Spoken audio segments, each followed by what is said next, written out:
El día de hoy, primera mañanera del pueblo, en el segundo piso de la Cuarta Transformación, lo vamos a dedicar a la primera.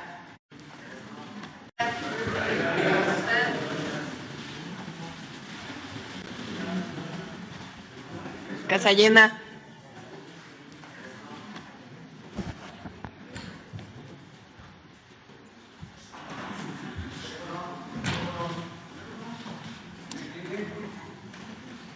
Muy buenos días a todos, a todas.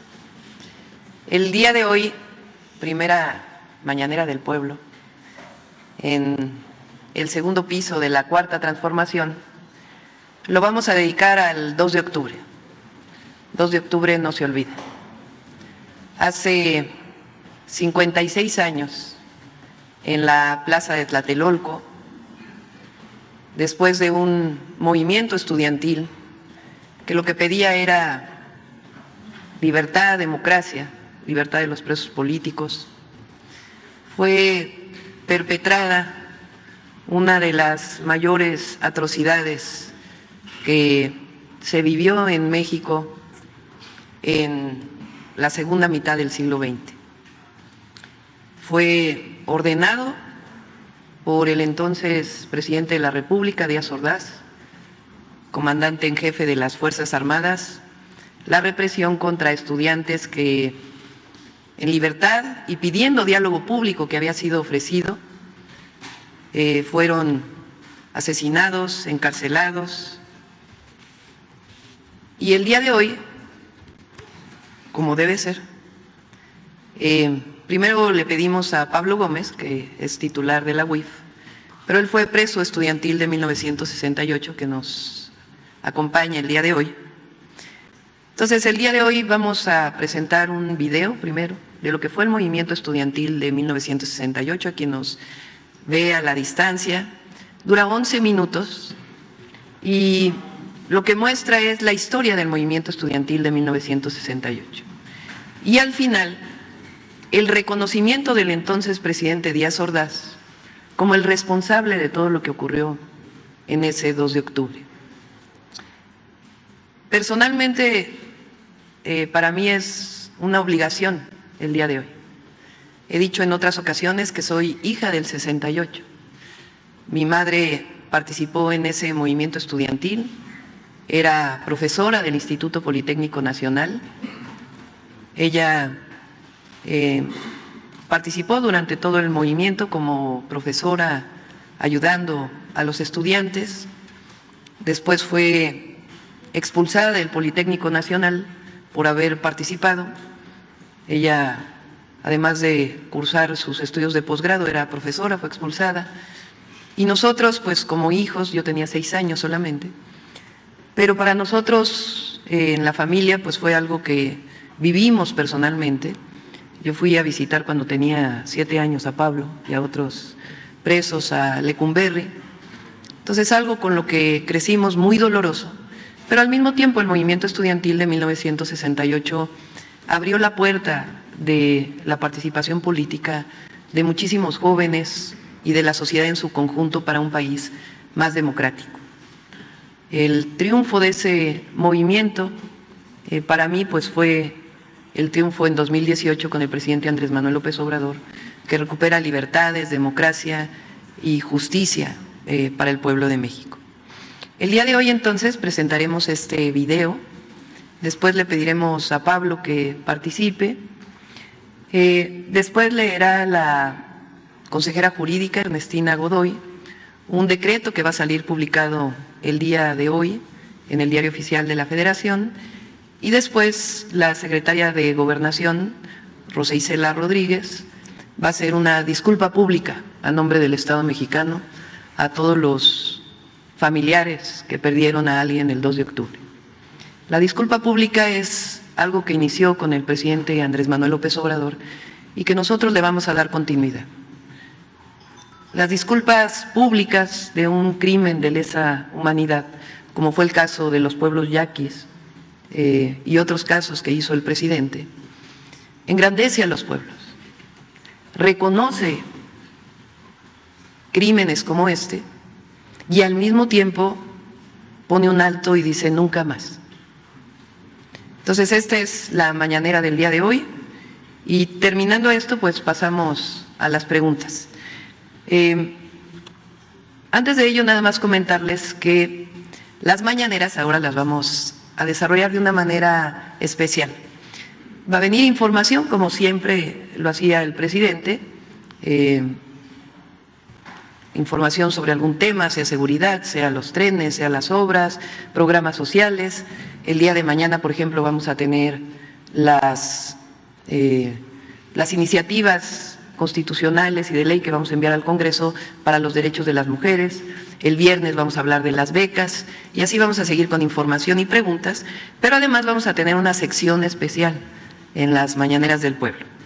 Los lunes vamos a hablar de vida saludable.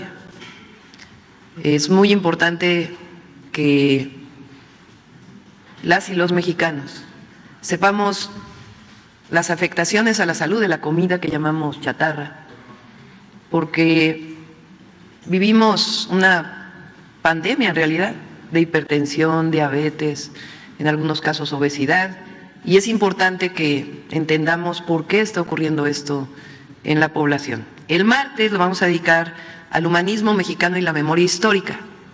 Va a venir un historiador, una historiadora, a hablar sobre hechos importantes.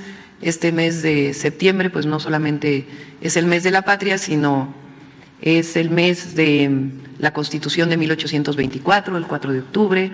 El 10 de octubre se cumplen 200 años de la entrada del primer presidente de México, de Guadalupe Victoria.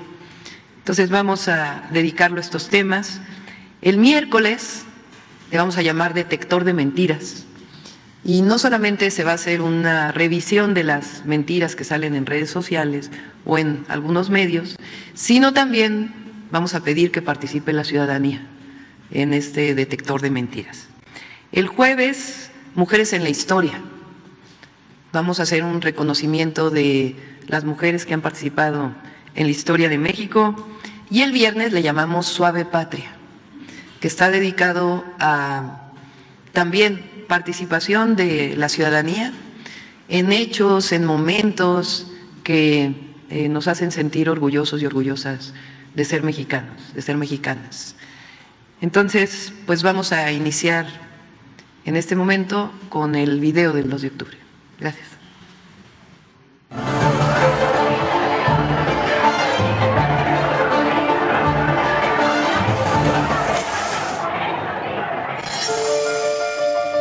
En 1968 se desarrolló un movimiento estudiantil que dejó una huella indeleble en la historia del país.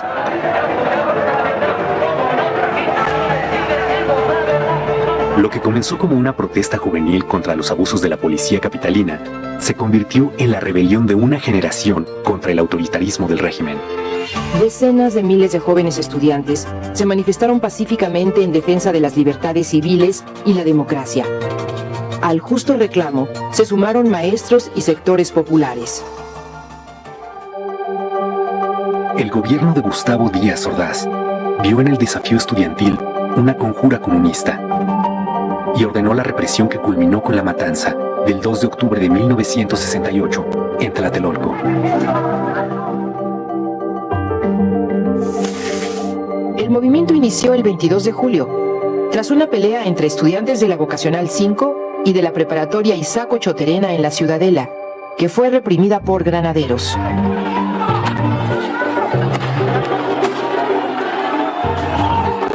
El 26 de julio, dos manifestaciones en el centro de la Ciudad de México, una de protesta contra la represión y otra conmemorando la Revolución Cubana, también fueron reprimidas por la policía. Ante la respuesta autoritaria, la protesta estudiantil se extendió. Escuelas de la UNAM y del Politécnico se declararon en paro. Después lo harían escuelas privadas y universidades de varios estados.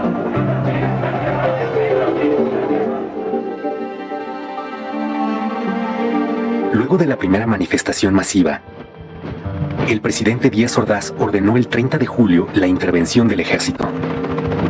De un bazucazo, soldados destruyeron la puerta histórica de la Preparatoria 1 y tomaron violentamente el edificio, deteniendo a decenas de estudiantes y maestros.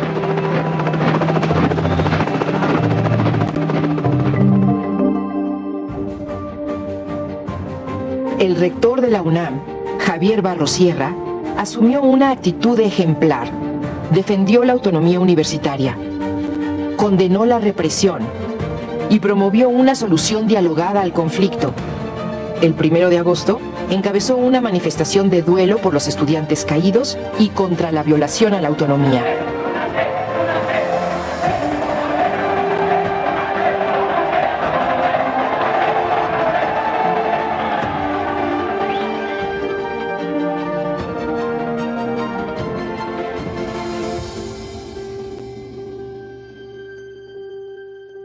En los primeros días de agosto, los estudiantes formaron el Consejo Nacional de Huelga, con representantes de escuelas de la UNAM y el IPN. El CNH dio a conocer el pliego petitorio del movimiento. Libertad a los presos políticos. Derogación del delito de disolución social del Código Penal. Indemnización para los familiares de muertos y heridos. Desaparición del cuerpo de granaderos. Y destitución del jefe de la policía. Los estudiantes demostraron una enorme creatividad. Las brigadas se multiplicaron por calles, mercados, jardines, plazas públicas y generaron una enorme simpatía entre la población. Fue el primer movimiento social en el que participaron miles de mujeres que rompieron los estereotipos de la sociedad tradicional y fueron protagonistas de una lucha por un país más libre. El movimiento creció. A la manifestación del 13 de agosto asistieron más de 150,000 personas. Los estudiantes demandaron diálogo público. El gobierno aceptó, pero nunca cumplió. El movimiento estaba ganando la batalla de la opinión pública, a pesar de la campaña en contra, por parte de la prensa, radio, televisión y de todo el aparato de Estado. El 27 de agosto, más de 500,000 personas marcharon al Zócalo.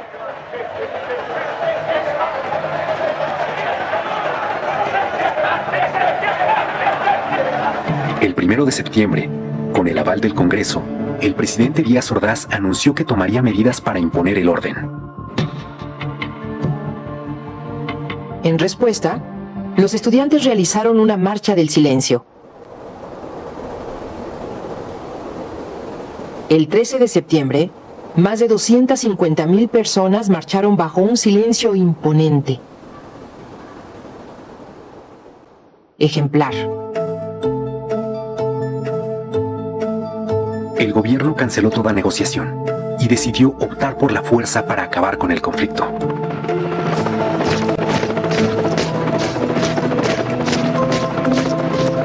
El 18 de septiembre, el ejército ocupó la ciudad universitaria.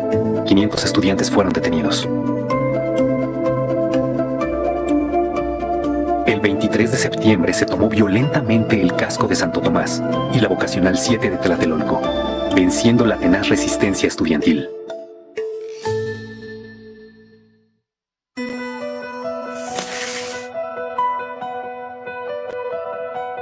A 10 días de la inauguración de las Olimpiadas en México, el 2 de octubre, miles de personas asistieron a un mitin pacífico en la Plaza de las Tres Culturas en Tlatelolco.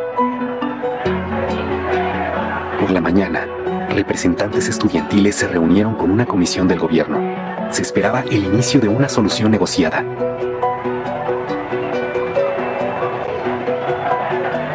Pero Díaz Ordaz ya había decidido acabar con el movimiento y dio la orden al Estado Mayor Presidencial, a un cuerpo de élite militar, el Batallón Olimpia, a unidades del ejército, a la policía, de reprimir a los manifestantes. Desde horas antes, francotiradores oficiales se apostaron en los edificios que rodeaban la plaza. Poco después de las 6 de la tarde, un helicóptero lanzó 2 bengalas. Fue la señal para que las tropas avanzaran sobre la plaza a bayoneta calada. Los miembros del Batallón Olimpia aparecieron en el edificio Chihuahua, donde estaba la tribuna y se encontraban los dirigentes del movimiento. El objetivo declarado era detenerlos. Sin embargo, otro grupo del Batallón Olimpia disparó desde las alturas contra sus propios compañeros, contra los militares y civiles que ocupaban la plaza.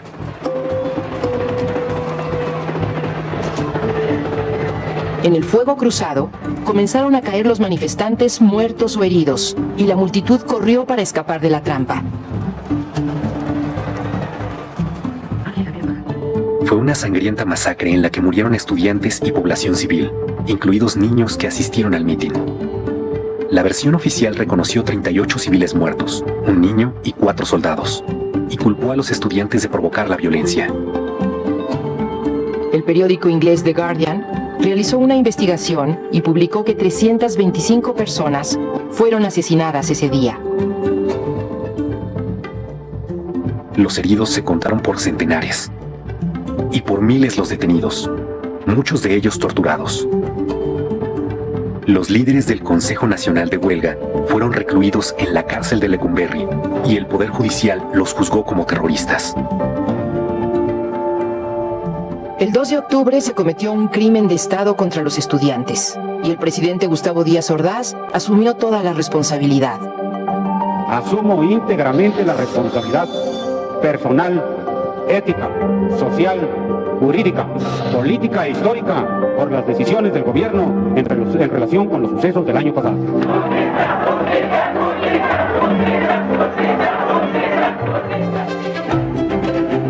1968 fue un parteaguas en la historia de México y punto de partida de nuevos movimientos sindicales, magisteriales, campesinos, urbanos, por los derechos humanos y la democracia. El movimiento de 1968 es un triunfo de la memoria colectiva contra el intento institucional de imponer el miedo, el silencio y el olvido. Venció la esperanza, el ideal de un futuro democrático, de libertad. Por todo ello, el movimiento estudiantil de 1968 y el 2 de octubre no se olvidan.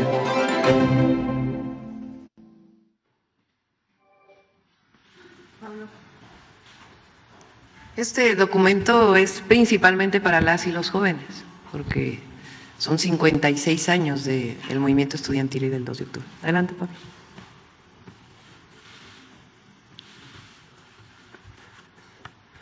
Buenos días, ciudadana presidenta, ciudadana secretaria de Gobernación, consejera jurídica, Medina, amigo, buenos días. Es para mí un momento de mucha distinción que la presidenta me haya encomendado dirigir con motivo de este homenaje al movimiento de 1968 algunas palabras en referencia con dicha gesta histórica. El movimiento de los estudiantes del 68 no fue un movimiento de la Ciudad de México como algunos suponen. Fue un movimiento nacional. En casi todo el país tuvo expresiones de distinto género. Este movimiento fue un movimiento por las libertades democráticas.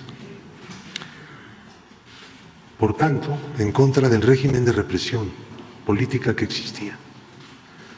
En los años anteriores, movimientos ferrocarrileros, movimientos del magisterio, los telefonistas, los telegrafistas, muchos otros movimientos fueron reprimidos violentamente por la fuerza pública y sus principales dirigentes fueron encarcelados, acusados del delito de disolución social, que no se sabía exactamente qué cosa era eso, pero lo aplicaban para reprimir, encarcelar a los luchadores. Fue un movimiento de la juventud intelectual de México. Se levantó esta contra el estado de represión, reivindicando las libertades democráticas. Nunca hubo conversaciones con el gobierno. El movimiento pedía diálogo público, porque la tradición de contubernios entre líderes de movimientos y los gobernantes pues era muy fuerte, y para ventilar el asunto público, el asunto nacional, que era el de conquistar las libertades democráticas para todos, pues tenía que ser igualmente público. Hay varias versiones que los enemigos del movimiento han construido, que se trató de una provocación. Algunos llegaron a decir que había sido una provocación de la Agencia de Inteligencia de los Estados Unidos en contra del gobierno de México, cosas tan extrañas como eso. Una conspiración internacional, dijeron, fraguada en La Habana con motivo de la Conferencia Latinoamericana de Solidaridad. Esto es lo que consta en la acusación del Ministerio Público en contra de los presos del 68. Es la versión oficial del fiscal de entonces, del procurador. Y el gobierno lo sostuvo. Hay quien ha llegado a decir desde sedes de la más alta judicatura del país que el gobierno estaba convencido de la existencia de ese plan internacional y por esa razón reprimió. El gobierno no estaba convencido de ningún plan internacional, de ninguna conspiración, no solo porque no existía, sino porque el gobierno era quien más información tenía procedente de todas partes y había espías del gobierno por todas partes. Otros han dicho que era una manipulación de políticos con vistas a una sucesión presidencial que vendría años después. Los enemigos del 68 eran los que no son demócratas, los que se oponían al ejercicio de las libertades democráticas, los que consideraban que la libertad iba a llevar a una situación de ingobernabilidad y de anarquía en México. Había y hay la idea de que las libertades democráticas y la democracia misma conduce a situaciones de desequilibrio social y de ingobernabilidad. Se ha demostrado desde entonces hasta ahora y especialmente en los tiempos que estamos viviendo que todo eso es una gran mentira en contra del ejercicio de las libertades democráticas y del sistema democrático. La matanza fue ordenada, obviamente, por el jefe de las Fuerzas Armadas, el presidente de la República. Él mismo lo ha reconocido y lo reconoció en su 5º informe de gobierno. Esto se ha discutido mucho, sin embargo. ¿Quién más pudo haber ordenado algo como esto? Y si no hubiera habido la orden, no hubiera habido presencia militar aquella tarde en Tlatelolco. ¿Qué objeto tenía? Que no fuera la represión y la masacre.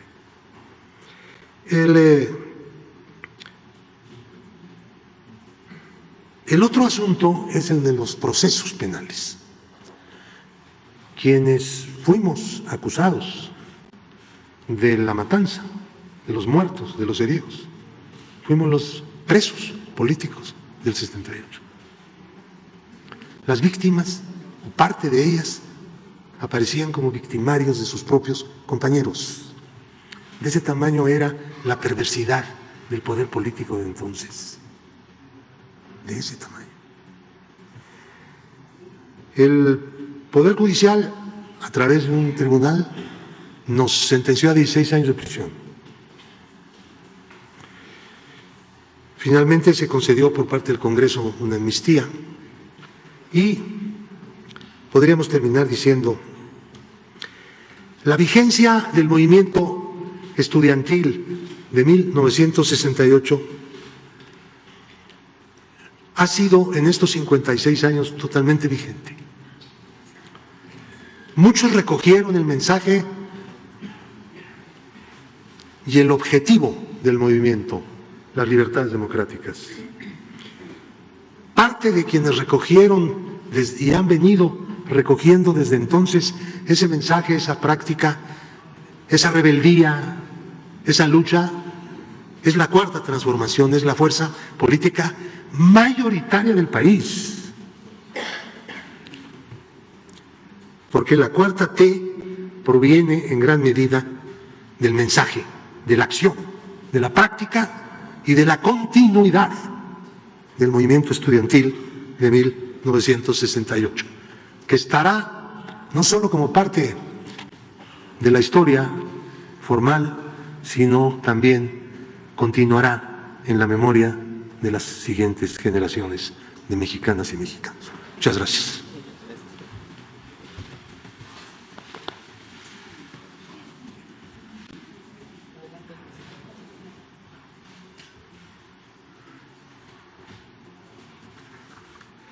Muchas gracias, muy buenos días. Con su permiso, Presidenta. Solo voy a leer dos de los considerandos y el acuerdo que hoy estará firmando la Presidenta. Que asimismo, en reconocimiento al hecho que el movimiento estudiantil y popular fue precursor del proceso de democratización y expansión de las libertades democráticas que se vive actualmente en nuestro país, en diversos recintos legislativos se han inscrito leyendas y en muros de honor. Que para contribuir a la verdad y la preservación de la memoria histórica en torno a esta masacre y en vista de que hasta ahora no ha existido un reconocimiento político expreso y formal de responsabilidad por parte del Estado mexicano, he tenido a bien a expedir el siguiente acuerdo. Artículo primero. En nombre y representación del Estado mexicano, se reconoce políticamente que los actos de violencia gubernamental perpetrados el 2 de octubre de 1968 en contra de integrantes del heroico movimiento estudiantil fueron constitutivos de un crimen de lesa humanidad, como fue reconocido por el entonces presidente de la República y comandante supremo de las Fuerzas Armadas, Gustavo Díaz Ordaz, durante la lectura de su quinto informe de gobierno. Textual, dijo: por mi parte, asumo íntegramente la responsabilidad personal, ética, social, jurídica, política e histórica por las decisiones del gobierno en relación con los sucesos del año pasado. Artículo segundo. Se instruye a la titular de la Secretaría de Gobernación para que en nombre y representación del Estado mexicano se ofrezca una disculpa pública por esta grave atrocidad gubernamental a las víctimas, a sus familiares y a la sociedad mexicana en su conjunto. Artículo tercero. En nombre y representación del Estado mexicano, el Ejecutivo Federal a mi cargo se compromete a garantizar la no repetición de atrocidades como a las que se refiere el presente acuerdo. Actos de represión, actos de privación ilegal de la libertad, uso de las Fuerzas Armadas contra la población, utilización de cárceles clandestinas, torturas u otros tratos crueles, inhumanos o degradantes, o a la anuencia del Estado para destruir o exterminar a un grupo de la población mexicana. Artículo cuarto. Quedan a salvo los derechos que legalmente les asisten a las víctimas y a sus familiares. Artículo quinto. Este reconocimiento político servirá para la materialización de actos subsecuentes de impulso a la justicia, la preservación de la memoria histórica y la no repetición de los hechos. Artículo sexto. En mi calidad de comandanta suprema de las Fuerzas Armadas, asumo el compromiso solemne y giraré las correspondientes órdenes formales para que sus estructuras y elementos nunca más sean utilizados para atacar o reprimir al pueblo de México, y de que se fortalezca la formación en derechos humanos y construcción de paz. Se asuma el reconocimiento de los hechos históricos aquí mencionados y se garantice su no repetición. Esto entrará en vigor el día de la publicación en el Diario Oficial. Muchas gracias.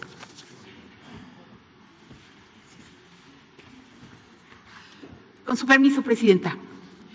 Muy buenos días a todas y todos.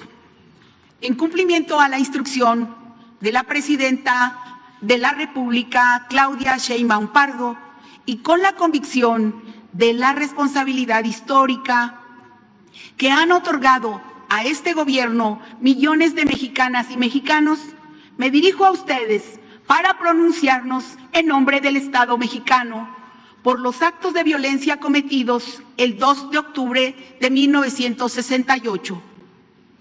Este crimen de lesa humanidad fue ideado, ejecutado y encubierto desde la más alta autoridad del poder público y su responsabilidad principal recayó en el entonces presidente de la República, Gustavo Díaz Ordaz.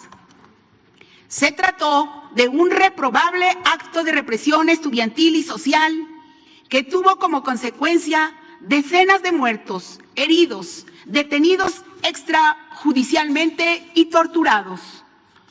Con la masacre de Tlatelolco se dejó ver el agotamiento del Estado represor, vertical y autoritario que usó la fuerza de sus instituciones en contra del pueblo.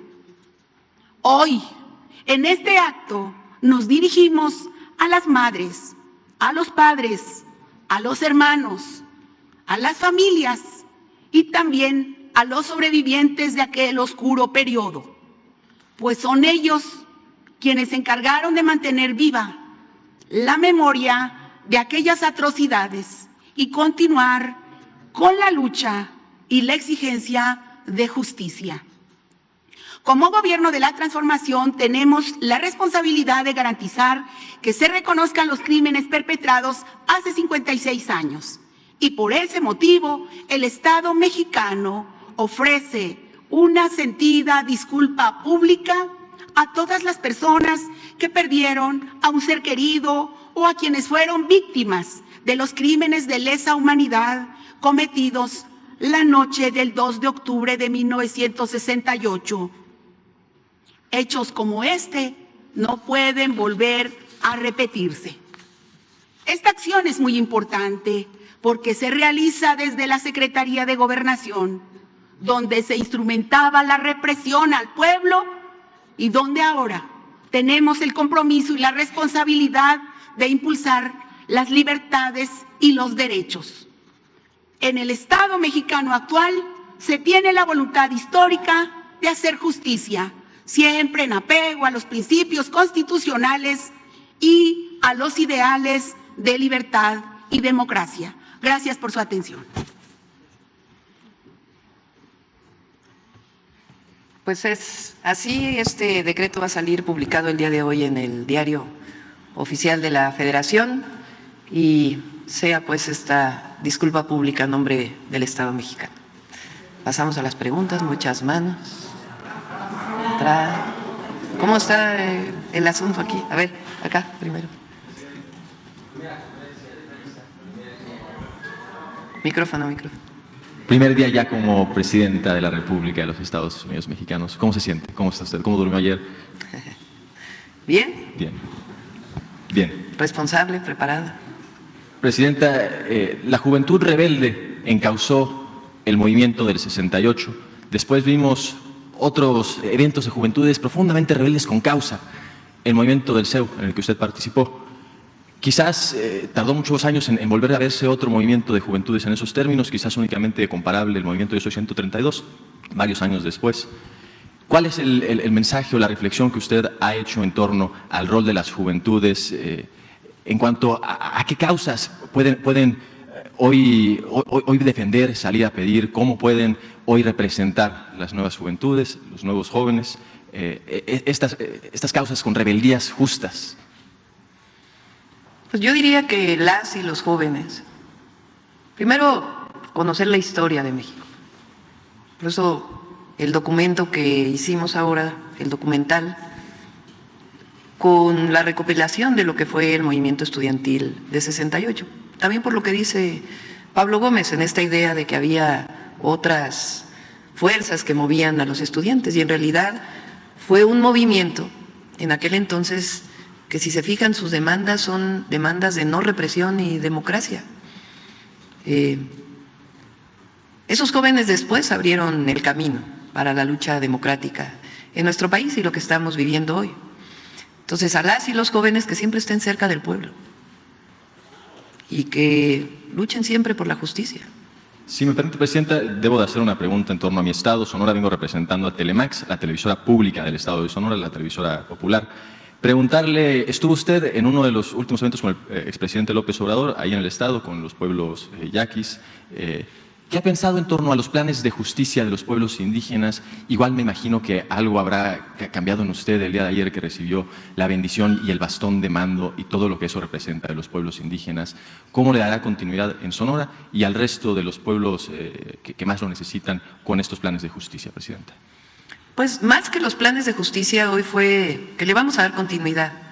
Fue aprobada ya, y además es una reforma constitucional que fue aprobada por unanimidad, de una lucha histórica de los pueblos indígenas de México y afromexicanos.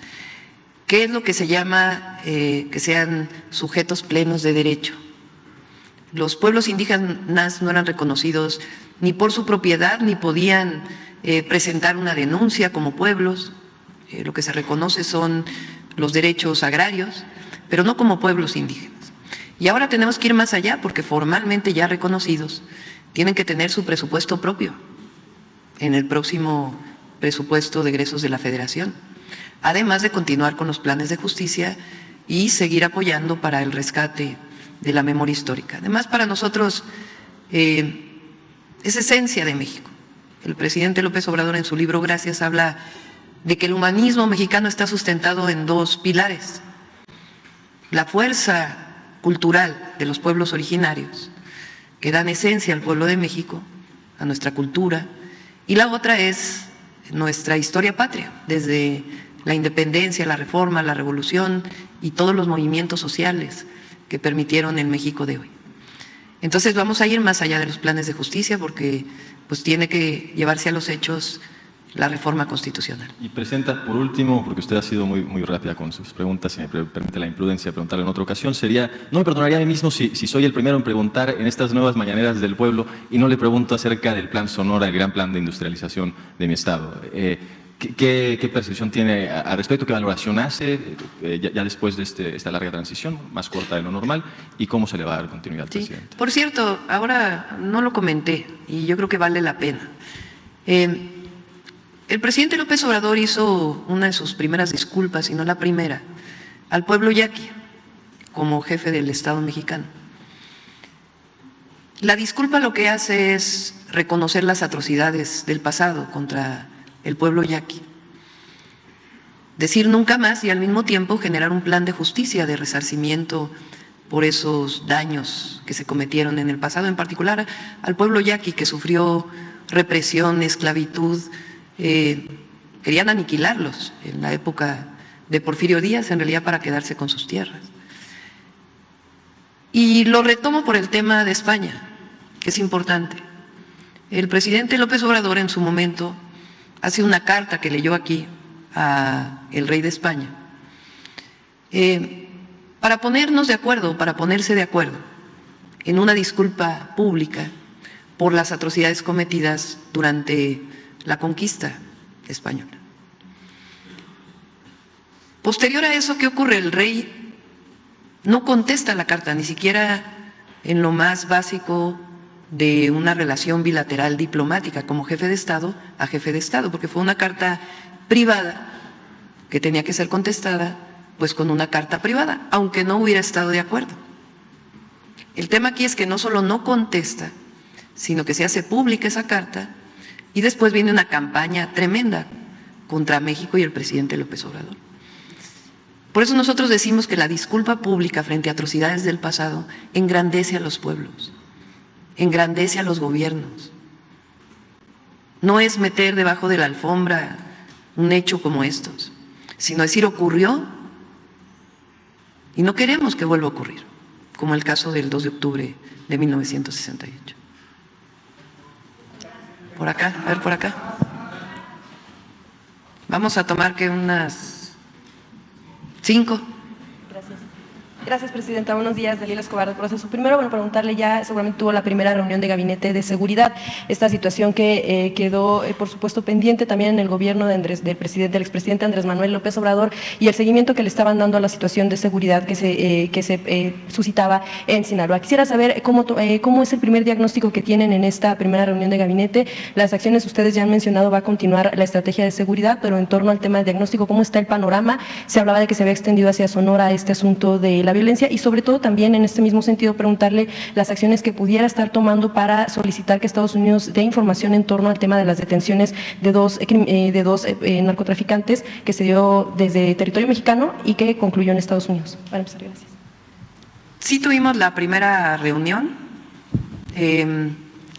Por cierto, Sinaloa no aparece entre los 5 estados de más número de homicidios. El primero sigue siendo Guanajuato. Estaba Chihuahua, Estado de México, pero el máximo, Guanajuato, de nuevo. ¿Qué vamos a hacer nosotros? Primero, dar seguimiento a estas reuniones de las 6 de la mañana. El día de hoy yo solicité al fiscal general de justicia que nos enviara una persona que pudiera estar en el gabinete de seguridad para coordinarnos. La Fiscalía es autónoma, pero como lo manifesté desde su momento en la campaña, como lo hacíamos en el gobierno de la ciudad, cuando Ernestina Godoy era fiscal, ella participaba en los gabinetes y ayudó mucho en la coordinación. Entonces el día de hoy ya llegó un fiscal a nombre del fiscal Gertz Manero, como parte de la coordinación que vamos a establecer. Eso es algo importante. Y también pues el análisis de dónde están los homicidios y un programa que estamos desarrollando para los municipios que en este momento tienen mayor número de homicidios. El día 8, si mal no me acuerdo, creo que es 8, el martes, ¿no?, de la próxima semana, vamos a presentar el Plan Nacional de Seguridad. Son algunas iniciativas que vamos a enviar, sobre todo para fortalecer la inteligencia y la investigación. Nuestra estrategia consiste en 4 ejes.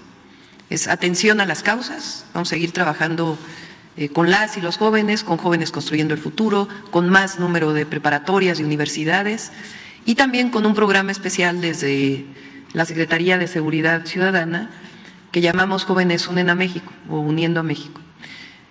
Es un programa que lo desarrollaban antes, pero que ahora le vamos a dar más focalización, que es justamente en estos municipios de mayor índice delictivo, para atender a las familias de una manera integral.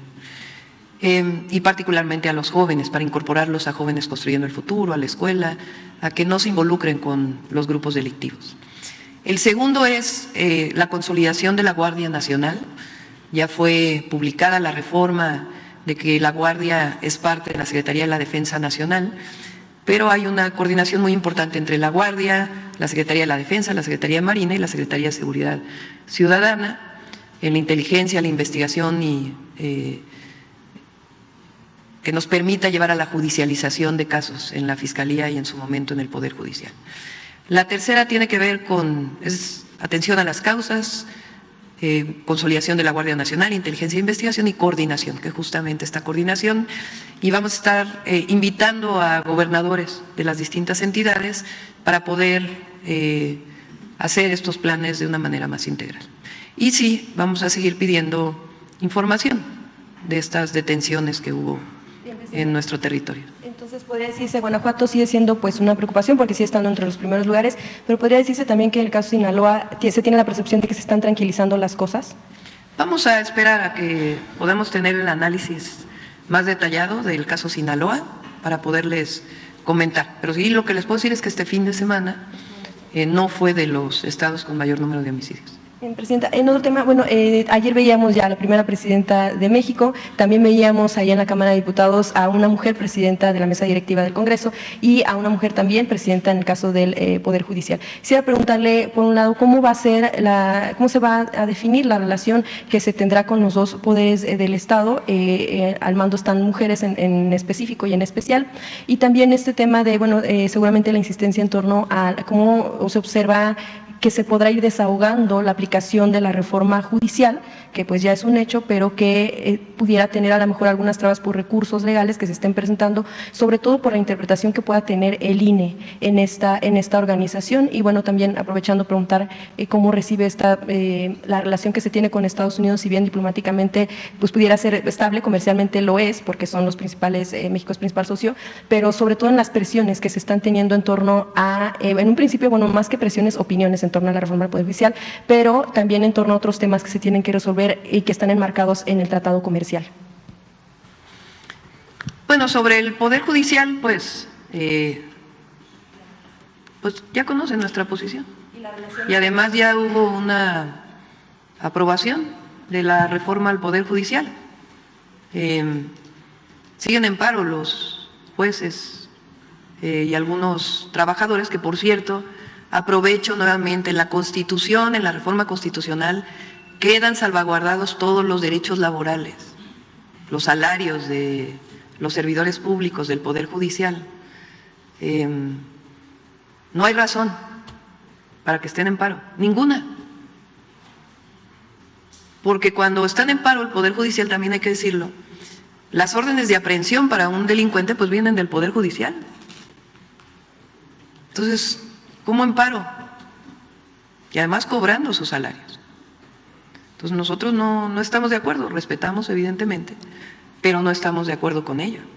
Y ahora pues nos va a tocar pues el proceso de la reforma al Poder Judicial. El 15 de octubre, si mal no me equivoco, sale ya la convocatoria por parte del Senado para ya, a unos días, para la inscripción de todos los que quieran participar como jueces, como magistrados, como ministros, ministras de la Suprema Corte de Justicia de la Nación.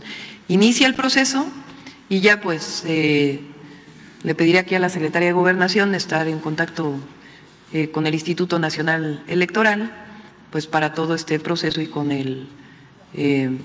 también con el presidente del Senado y el coordinador de la Jucopo para esta convocatoria que se abre ya el 15 de octubre. Y la relación pues es de respeto, siempre ha sido de respeto, pero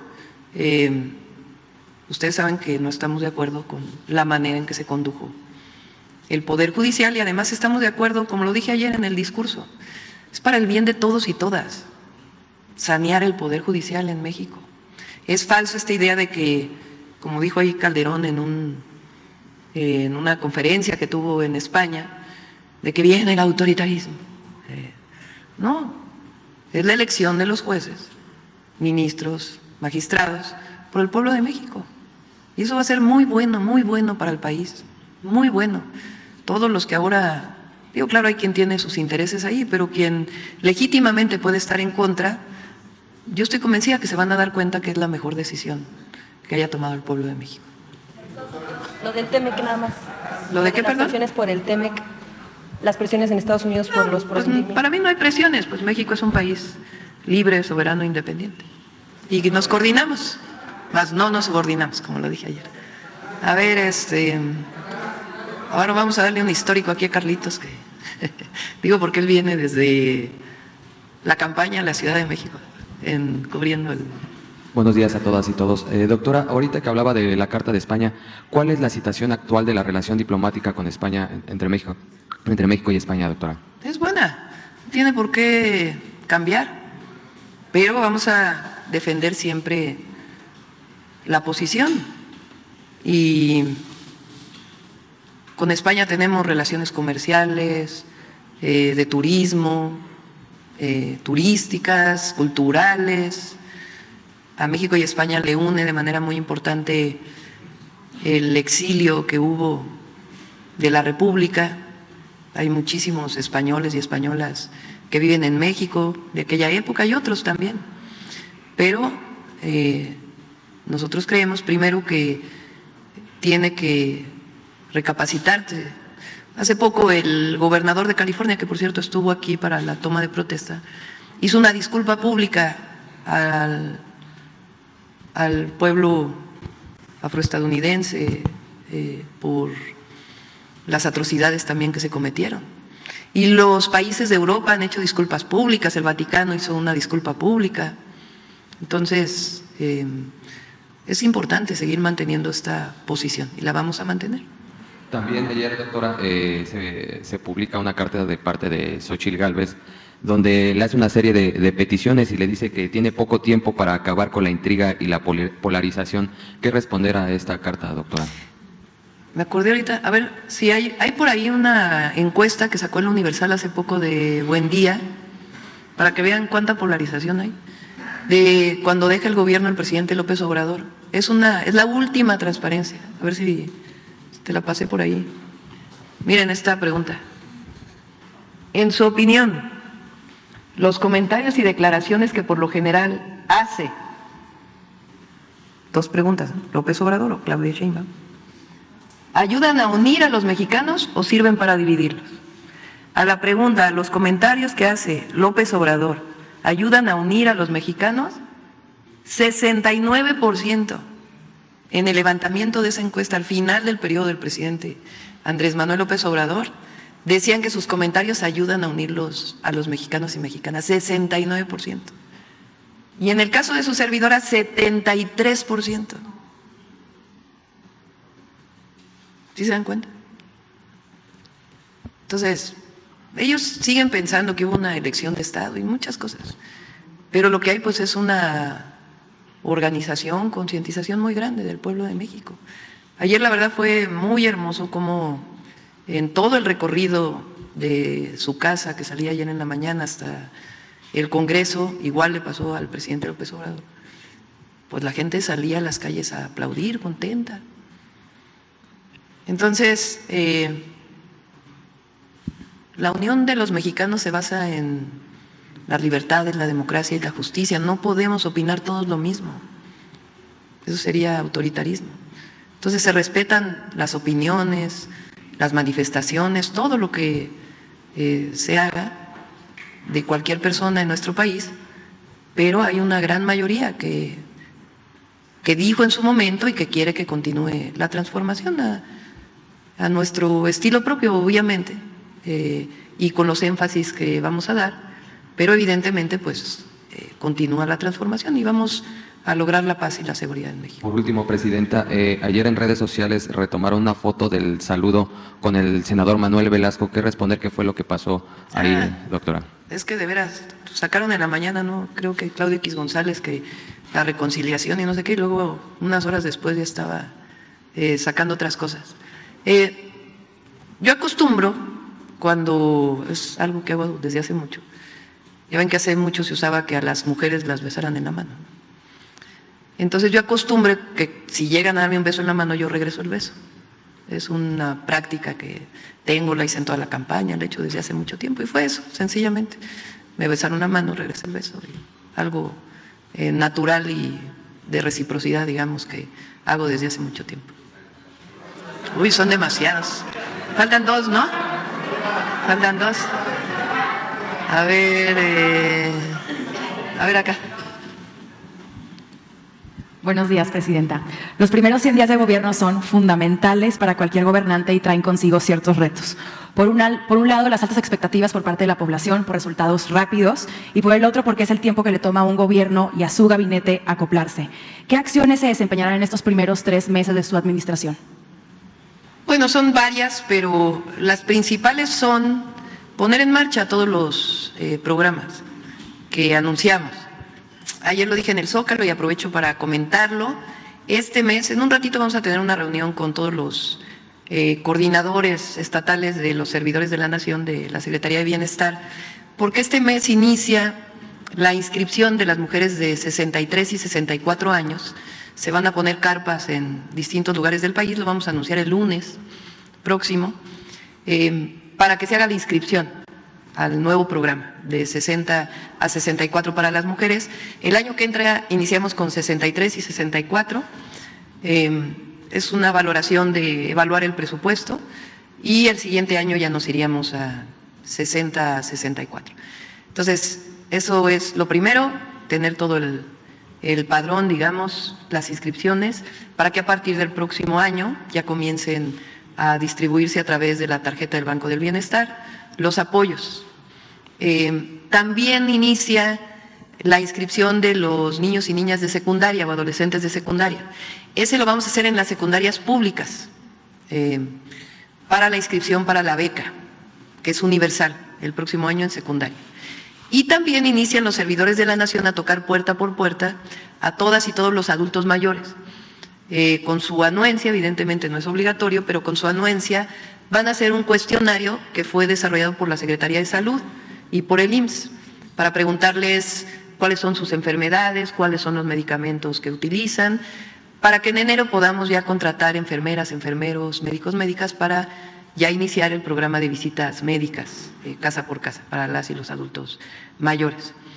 Vamos también a iniciar, a darle continuidad a varias obras que deja el presidente López Obrador, y vamos también a iniciar los nuevos ferrocarriles. El domingo, lo dije ayer, vamos a Hidalgo a dar el banderazo de salida. Ahí vamos a explicar el tren Buenavista-Pachuca, que va a ser muy importante. Se está terminando a Laifa y de ahí ya son cerca de 60 kilómetros que van a Pachuca. Entonces inicia eso y vamos a ir estado por estado a informar de los proyectos estratégicos que vamos a desarrollar en cada uno de los estados y a trabajar también en el tema de seguridad. Ayer se ratificó su gabinete y se tomó la fotografía oficial con el mismo. Llama la atención que es un gabinete con perfiles muy diversos, como funcionarios públicos, políticos y académicos. ¿Cuál es la estrategia para darle funcionalidad a un gabinete tan diverso? Todos son de la Cuarta Transformación. No hay nadie que no tenga convicción en la transformación. Algunos tienen más experiencia en el servicio público que otros, pero hay una convicción de trabajo permanente para el pueblo de México y además pues vamos a tener un trabajo de seguimiento permanente para que no dejemos atrás todos los programas que planteamos ahí en el Zócalo. A ver, ya va la última. ¿Sí? Está complicado. A ver, ¿quién está hasta mero atrás? A ver, ¿cómo fuimos de mujeres y hombres mitad y mitad? ¿Verdad? Creo que más mujeres, ¿verdad? ¿Sí? A ver, allá atrás. A ver, sin censura. Sandra Aguilar, doctora, muy buenos días de Grupo Informativo. Primero preguntarle en su primera gira que va a tener en las próximas horas a Acapulco, preguntarle si tiene un plan planeado para poder atender esta contingencia. Perdón, estoy un poco nerviosa. Y preguntarle quién le va a acompañar en esta gira de su gabinete. Vamos a ir en auto, termina la reunión de bienestar y me voy en vehículo a Acapulco. Estamos ya viendo el regreso, si regreso en avión, pero de ida vamos a ir en auto y nos vamos a reunir a las 4 de la tarde con la gobernadora, presidentes municipales, no solo la presidenta municipal de Acapulco, sino presidentes municipales donde hay afectaciones o donde hubo afectaciones y una buena parte del gabinete para poder establecer, pues hay que iniciar un censo nuevamente, digo nuevamente porque con OTI se hizo un censo de las personas damnificadas y pues comenzar a dar los apoyos necesarios y al mismo tiempo pues el programa de recuperación económica de Acapulco.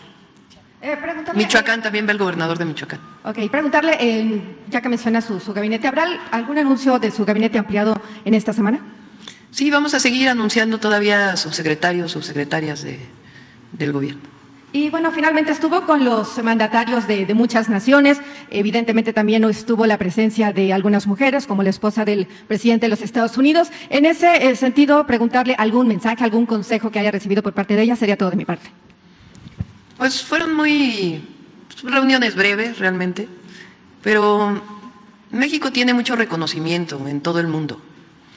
Y con la doctora Jill Biden, esposa del presidente de Estados Unidos, es una mujer muy agradable, una muy buena persona y hablamos más que de la relación México-Estados Unidos, de algunos otros temas. Ella es educadora desde hace muchos años, tiene 40 años siendo maestra, me comentó le llaman allá Community College, y hablamos mucho sobre la importancia de la educación. No hablamos, digamos, sobre la relación México-Estados Unidos en particular. Y con los demás países también muy buena relación. Tengo la invitación para ir al G20 en noviembre por parte del presidente Lula. Estamos evaluando si vamos a ir o no. En esas fechas, el G20 empieza el 18 de noviembre. Después, el primer ministro de Alemania habló conmigo hace como un mes. Tiene intención de venir con empresarias alemanes a una reunión. Entonces vamos a tener una reunión, lo vamos a recibir en México. Y el 20 de noviembre pues es el aniversario de la Revolución Mexicana. Entonces estamos viendo a ver si nos da tiempo de ir un momento y después las otras reuniones. Estamos todavía evaluándolo, pero muy buena relación. Ahora sí. La última, va la última. Vicente Serrano. Es la primera mañanera, todavía nos faltan 6 años, espero, después de la revocación de mandato. Presidenta, Vicente Serrano, conductor de Sin Censura, muchas gracias por continuar con este ejercicio de apertura. Déjeme hacer referencia al nunca más y a esto que se reconoce el día de hoy. Y se lo planteo de esta manera porque muchos no estuvimos de acuerdo y se lo mencionamos al expresidente Andrés Manuel López Obrador con el perdón sí, olvido no.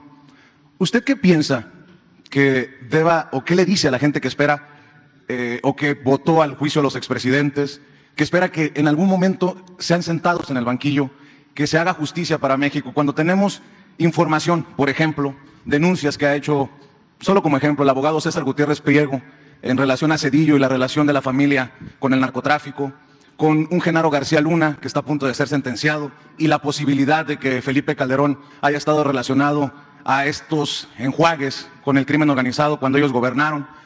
Recuerdo, porque está Pablo Gómez, a quien saludo con mucho respeto, que hay una investigación también, un archivo, una carpeta sobre dineros en relación al expresidente Enrique Peña Nieto. ¿Qué le dice, Presidenta, a aquellos que nos quedamos con ganas de justicia a través de esta consulta que resultó no vinculante? En este gobierno, ¿cuál será esa relación hacia el pasado y lo que se pueda rescatar para hacer justicia, Presidenta? Nosotros no vamos a entrar en eso. Además, ni nos corresponde. Le correspondería en todo caso a la Fiscalía y al Poder Judicial. No le corresponde al Ejecutivo. Yo pienso que, así como dije ayer, que hace 19 años que el presidente López Obrador fue desaforado en el Congreso de la Unión y él en su discurso dijo: solo falta que a ustedes y a mí nos juzgue la historia. Y el pueblo de México juzgó al presidente López Obrador y la historia también, desde mi perspectiva como el mejor presidente de México, y lo sustento en que es el presidente que ha salido con mayor reconocimiento. Por supuesto que la histórica lucha de Benito Juárez, lo que significó Madero, el propio presidente Lázaro Cárdenas, pero ninguno de ellos, Madero además fue asesinado, sale con la fuerza del presidente Andrés Manuel López Obrador, el reconocimiento de su pueblo. Eso es más valioso que muchas otras cosas. Entonces, en el caso de los expresidentes, nosotros no vamos desde el gobierno señalaremos en lo que no estamos de acuerdo. Como ayer que dije, si hubiéramos querido que el Poder Judicial estuviera al servicio de la presidenta, pues hubiéramos hecho una reforma como la de Zedillo. Entonces es importante seguir manteniendo, pero de nuestra parte no va a haber ninguna denuncia. ¿Y qué le dice a la gente que sigue esperando eso, justicia, que insiste en este juicio a los expresidentes? Pues que la historia juzga a las personas, la historia los juzga. Presidenta, y muchos de ellos están juzgados por el pueblo de México. Presidenta, por convicción y por experiencia propia, el tema migrante siempre ha estado presente en nuestras coberturas. Y en este primer día, ¿cuál es el mensaje a los paisanos que decente y honestamente se ganan la vida más allá de nuestras fronteras? Usted tiene una experiencia que, con mucho respeto lo digo, el expresidente no tenía. Haber vivido, haber estado allá, convivir con esta comunidad pujante. Se lo pregunto porque habrá espacio para que aquellos que aún no han entendido la cuarta transformación en embajadas y consulados reciban el mensaje hoy de la presidenta de México. Primero, nuestro cariño, reconocimiento, apoyo, todo a las y los mexicanos que viven en el exterior y particularmente en Estados Unidos. No solamente el agradecimiento por el apoyo que le brindan a sus familias, a México, todos los meses o cuando envían sus remesas, sino porque son héroes y heroínas que salieron de nuestro país buscando un futuro que no podían encontrar en México y que siguen cercanos a México siempre. Entonces, nuestro agradecimiento, reconocimiento. Y ayer lo dije en el Zócalo, yo le pedí a Juan Ramón de la Fuente, al doctor Juan Ramón de la Fuente, secretario de Relaciones Exteriores, que su prioridad sean las y los migrantes. Él personalmente va a hacer un programa para todos los consulados y él personalmente le va a dar seguimiento, no solamente en el trato que reciban nuestros hermanos y hermanas que viven allá, sino también en todos los trámites que normalmente hacen. Muchos de los trámites que se hacen desde los consulados son de registro civil y los registros civiles son de los estados, no es una atribución federal, sino estatal y de la Ciudad de México.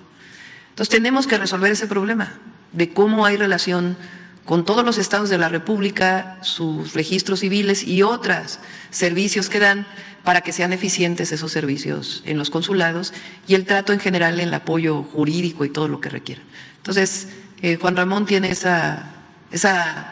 mandato que se lo comenté desde el primer día que lo invité a ser secretario de Relaciones Exteriores.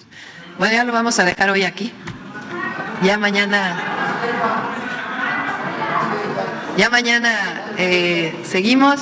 Ayúdenos a esto que hicimos el día de hoy, que para mí, para todo México, creo que es histórico.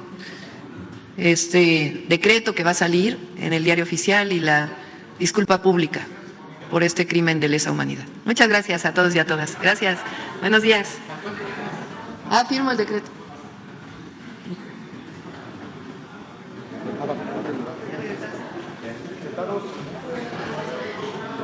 Vénganse, compañeros.